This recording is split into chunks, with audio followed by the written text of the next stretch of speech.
Good morning everyone, welcome to my channel. This is part 3 of the land preparation video before the rains. So in part 1 with step number 3 I had talked of not tilling. So this morning I've not tilled, but what I've done, I have dug the holes. This hose is where I'm going to plant my maize. The rows are more than 2 feet apart, so they should give the maize ample sunlight for leaf and flower and fruit production. So the whole land, as you can see, I have this morning before 8 a.m. already dug the rows for the maize. I told you this season I'm not tilling because we tilled the last season and we even weeded, but because it didn't rain, there was no adequate moisture for weed production or weed growth, so there's no need. And as I was digging the holes, I noted that the soil is very soft, so there's no need for tilling. What will happen is during the top dressing period, as I top dress for the maize, when I'm applying CAN fertilizer top dressing, I will weed for the maize. Otherwise, that is what we did. Another thing this morning we've done, which should be now step number 5, preparing for the rains, is piling back the soil and mulch cover and manure under the base of my trees, my crops. So I have been digging since morning. I have not finished pushing back the leaves and the soil to the base of the plant. This is a cassava. This is a tree. It produces leaves which I use for mulching. This is a sugarcane I got from my neighbor. So soil and mulch. Mulch is all the leaves here. That is another sugarcane covered for it, so that now it produces bigger shoots. My pawpaw, another pawpaw female, and it's producing for me extra branches, so I'll make sure it has plenty of nutrients the coming rains, so that I want to stimulate its growth, including flower production. They are both female. I pruned, and I'm waiting for these branches to dry for them to be burnt. I'll collect them and burn them because they're full of thorns, especially the branches from the oranges. So step number 5 this morning is I'm going to clean the sugar canes.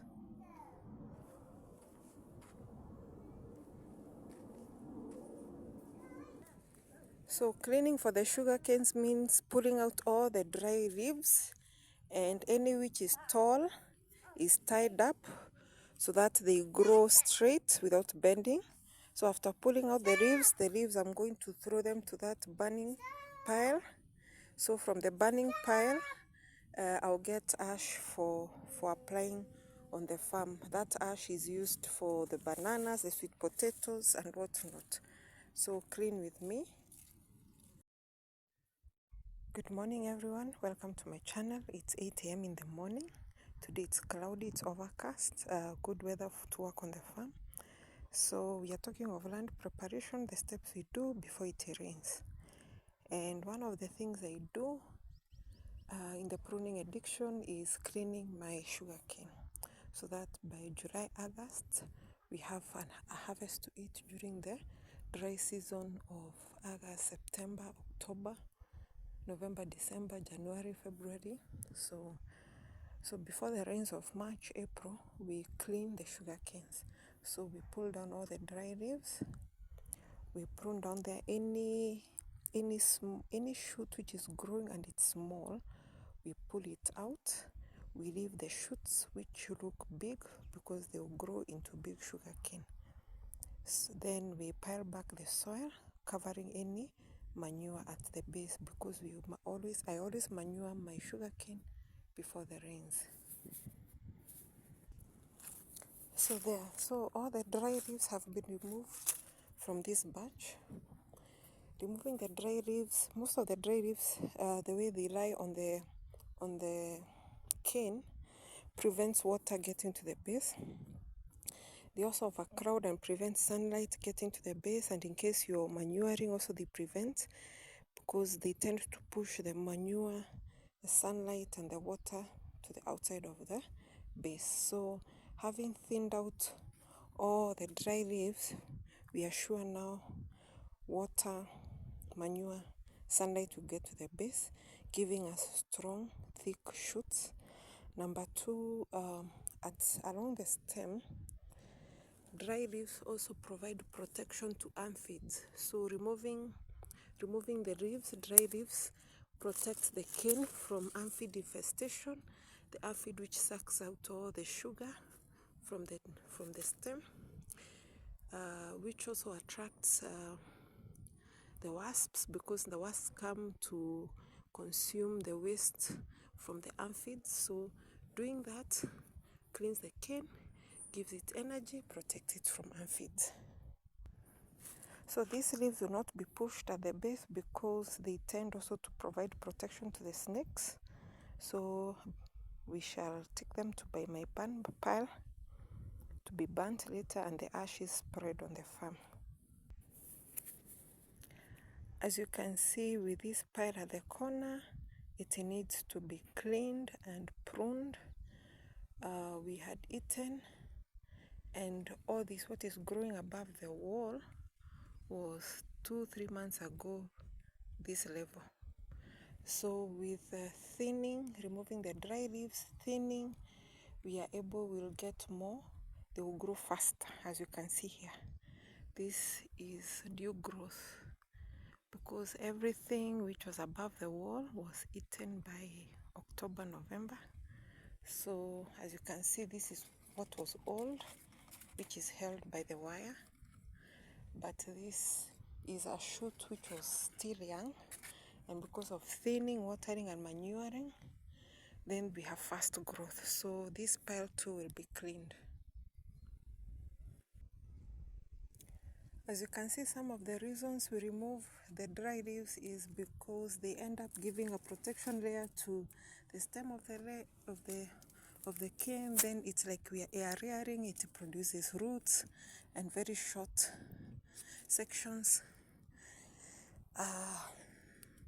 They also hide shoots which end up reducing the size of the cane, because you want thicker canes with bigger sections and more juice. Then they enable the plant, apart from producing those shoots are the ones which now make the plant have a core, a fibrous core in the middle. So some of the reasons for cleaning is to do this, to prevent your cane from producing roots, air roots.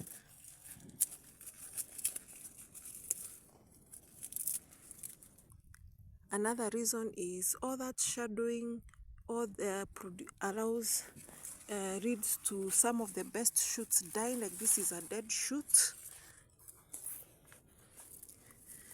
Production of very thin shoots.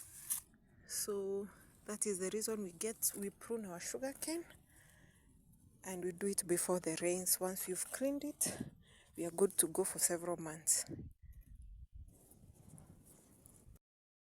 There it is green, all the dead leaves are removed, and the sugarcane taller than me have been tied with binding wire so that they grow tall without bending over and falling. As the younger ones grow, there is more wire up there to hold them up, but that is it, cleaned, and the soil pushed back. All the dead shoots have been removed, all the dead leaves have been removed, and now sunlight can go in, water can go in without disruption. Thank you. Welcome to my channel.